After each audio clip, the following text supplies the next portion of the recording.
ನನ್ನ ಕಷ್ಟದಲ್ಲಿ ಒಬ್ರು ಯಾವತ್ತೂ ಇದ್ದೇ ಇರ್ತಾರೆ ನನಗೆ. ಇಡೀ ವಿಶ್ವ ನನ್ನ ಬಿಟ್ಟು ಹೋದ್ರೆ ಅವ್ರು ಮಾತ್ರ ನನ್ನ ಜೊತೆ ಇರ್ತಾರೆ. ಅದು ನಾನು ನಂಬಿರೋ ರಾಘವೇಂದ್ರ ಸ್ವಾಮಿಗಳು. ರಾಯರು ಬರ್ತಾರೆ ತಿರ್ಗಾ ವಾಪಸ್ಸು.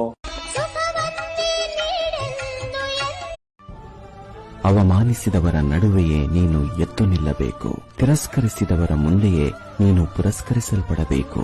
ಸೋತಲ್ಲಿಯೇ ಮತ್ತೆ ಗೆದ್ದು ಬರಬೇಕು. ಚಿಂತಿಸದಿರು, ನಿನ್ನ ಸಮಯ ಬಂದೇ ಬರುತ್ತದೆ. ಮೇಲಿರುವವರು ಕೆಳಕ್ಕೆ ಬರುತ್ತಾರೆ, ಕೆಳಗಿರುವವರು ಒಂದಲ್ಲ ಒಂದು ದಿನ. ಎಲ್ಲರಿಂದ ಮೋಸ ಹೋಗ್ಬಿಟ್ಟೆ ಅಂತ ಕುರುಗಬೇಡಿ. ಕೃಷ್ಣ ಹೇಳ್ತಾನೆ, ಕಾಯಲು ನಾನಿರುವಾಗ ಕೆಲಸ ಇಲ್ಲದವರ ಮಾತಿಗೆ ಕೊರಗೋದೇಕೆ?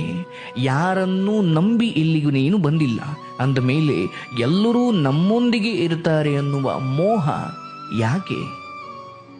ನನ್ನನ್ನು ನಂಬು, ನಾನು ನಿನ್ನೊಂದಿಗೆ ಇರ್ತೀನಿ ಅಂತ ಹೇಳ್ತಾನೆ ಕೃಷ್ಣ. ಹರೇ ಕೃಷ್ಣ. ಮೂಕನಾಗಬೇಕು ಜಗದೊಳು ನಿಮ್ಮನ್ನ ನೋಯಿಸಿದವರ ಲೆಕ್ಕ ಇಡಬೇಡಿ. ಆ ಭಗವಂತನೇ ಲೆಕ್ಕವಿಟ್ಟು ಅವರವರ ಲೆಕ್ಕವನ್ನ ಸಮಯಕ್ಕೆ ಸರಿಯಾಗಿ ಚುಕ್ತ ಮಾಡುತ್ತಾನೆ. ನಿಂತ ನೀರಿನಲ್ಲಿ ಹೇಗೆ ಕ್ರಿಮಿ ಹುಟ್ಟುತ್ತವೆಯೋ, ಇನ್ನೊಬ್ಬರಿಗೆ ಕೆಟ್ಟದಾಗಲಿ ಅಂತ ಎಂದಿಗೂ ಬಯಸಬಾರದು. ಅವರ ಸಮೃದ್ಧಿಯನ್ನು ನೋಡಿ ಸಂತೋಷ ಪಡಬೇಕು. ಅವರು ಯಾರೇ ಇರಲಿ, ಇನ್ನೊಬ್ಬರ ಸಮೃದ್ಧಿ